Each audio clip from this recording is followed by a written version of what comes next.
કલાકની અંદર માફિયાઓની લિસ્ટ બહાર પાડો।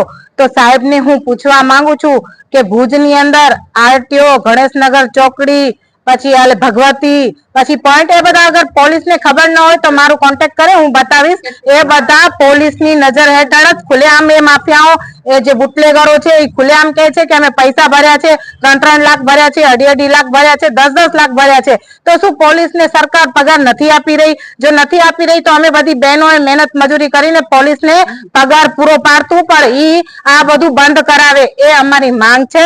એની સાથે સાથે હું વિકાસ સુંડા સાહેબને એ કહેવા માંગીશ, કદાચ એ કામ કરી રહ્યા છે, એમની બદલી થવામાં કદાચ વાર નહીં લાગે, પણ એ જ્યાં સુધી છે ત્યાં સુધી એમના જે પોલીસ સ્ટેશન, એમની જે નીચે બધી પોલીસ છે, રોજ સાંજે સાહેબ પોતે એકવાર નીકળે ને તો ખબર પડે કે ટોળકી હપ્તા લેવા માટે કેમ ઉભા છે।